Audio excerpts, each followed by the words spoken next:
Down there in the valley on the right side of the shot is the hotel I stayed at last night, the Old Squish Inn. But what I didn't realise, because it was dark when I arrived last night, is that just upstream here there is a massive dam that I'm currently standing on, forming this huge loch. So I'm pretty glad that the dam was not breached last night. I may not have slept so well if I had known it was here. A very good morning, by the way, from Scotland and from the NC500.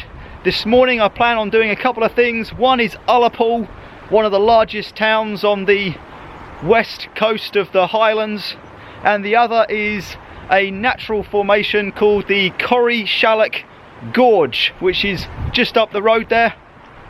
What an incredible place. The trip has been amazing so far. I got a feeling today it's going to be more of the same. So if you've got no plans for the next 10-15 minutes, consider joining me on this journey via the NC500 and going in that direction. Let's roll.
The Ferraris and sports cars are in town. Made it to Corrieshalloch Gorge, and the word Corrieshalloch comes from Gaelic. It means unattractive corrie, National Trust property. There is a suspension bridge 300 metres down that way. Little map of the area. That's where I'm heading. Right, let's make our way down the trail.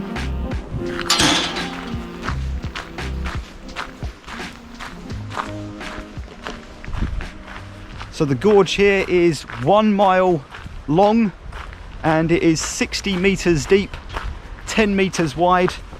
Quite a spectacle to see, I'm sure. It is a nature reserve, so lots of forests and wildlife and rare birds in the area. And I'm looking forward to seeing this suspension bridge.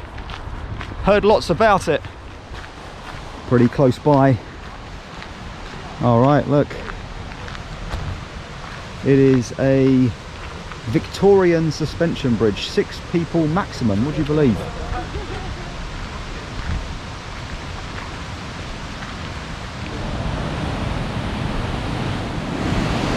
"25 metres long."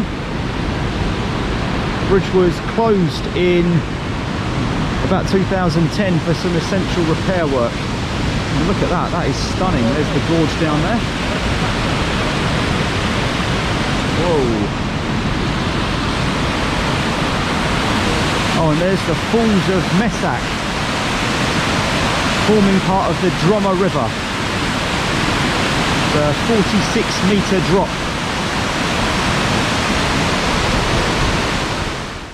Just walking a little uphill now through some woodland, heading for a viewing platform. No more than 6 people on the platform at any one time. Some COVID-19 information. and here is the viewing platform. I can hear the waterfall again now. Oh wow, look at that, 60 meters down. I'm not sure the camera does it justice, that's a long way. What, 200 feet maybe? Incredibly formed, deep gorge, and up there is the waterfall and the suspension bridge that I crossed a little while ago actually. The Falls of Measach, I'm probably pronouncing that incorrectly.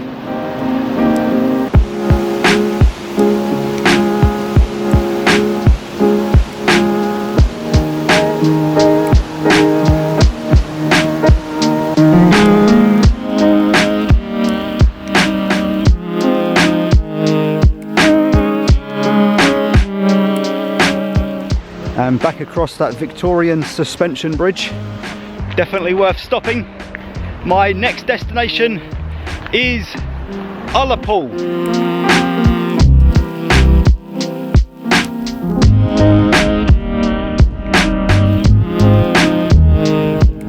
A holiday caravan park on the shores of Loch Broom. This is the loch that sits alongside the town of Ullapool, which is the place I've made it to now.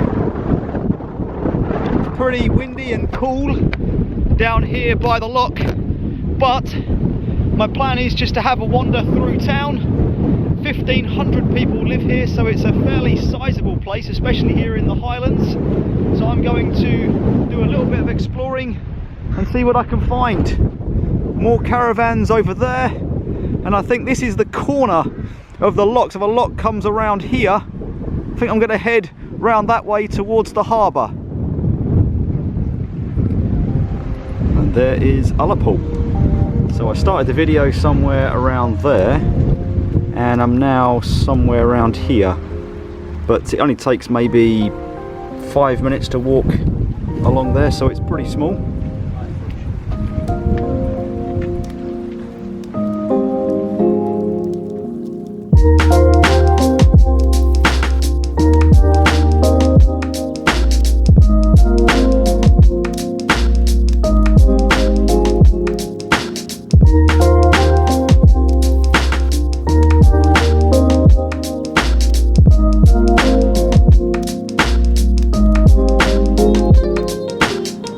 Check out those boats bobbling up and down on the loch. Just down here now, close to the harbour, and there is a very interesting sign here actually, when continents collide. And it says here, Scotland versus England. Look across the loch to spot the join between two completely different rocks. These rocks were buckled and shoved together deep within the Earth's crust when two great land masses collided some 430 million years ago. Forces beneath the Earth's surface pushed the two continents together, joining England to Scotland and closing an ancient ocean that had previously separated them. Is that not incredible? So the split is somewhere there along that ridge. Can't see it too great in the light, but there are completely different rock formations on the left than there are on the right. You can see a bit of a diagram here, so it does show you. And then this is the view I've got across the loch at the moment. So I'm just wandering around, as I said before. Had a few showers, but it's drying up a little bit now. And it turns out that this area was previously just a very small settlement of 15-20 houses, and in 1877 the area was designated for expansion because of the herring that's in the loch and in the sea further out. And so this little settlement became Ullapool. 1877, it became a massive herring port, a very successful herring port, and hundreds and hundreds of fishermen and their families moved in, and generations are probably still here today, incredibly enough.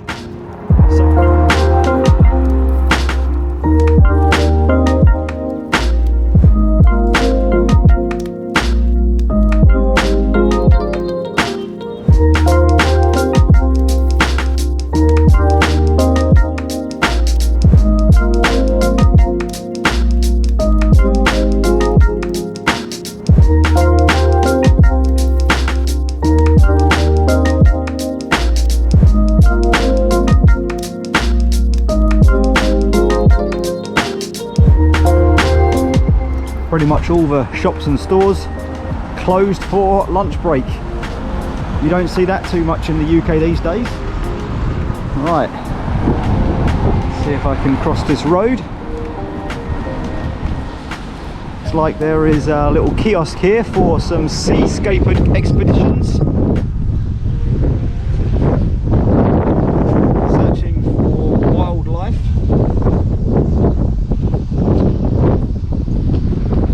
Doesn't look like there's much going on today.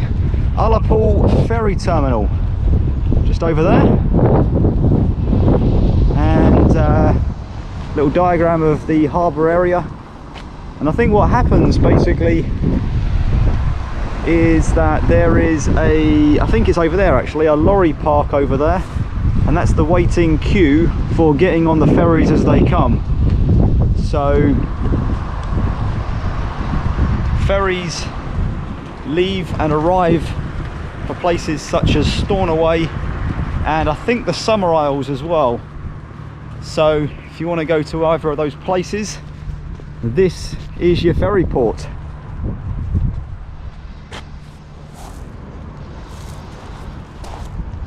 Lots of boats here. I guess you could call this a sandy beach. The Mary Lou, ready for action, but all tied up there. You can see anchored in. I guess when the sea comes in later on, it will be afloat. And just going to take a walk now along the shore. I think this is the famous view of Ullapool, is these houses lit up in one long street overlooking the loch. And I know I won't be here this evening because I'm heading to Gairloch south of here after I've had a look around here, but there are lots and lots of pubs and restaurants and a very vibrant nightlife in Ullapool. And I know I read that there are music festivals that go on during the summer and lots of live music at pubs throughout the evenings. And I've known as well that Amy MacDonald, Franz Ferdinand and other famous acts have played Ullapool. It's quite a trendy place to actually play if you're a musician.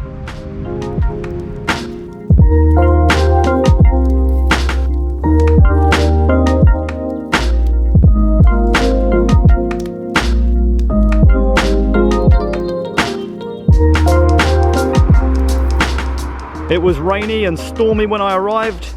It is sunny and warm as I leave.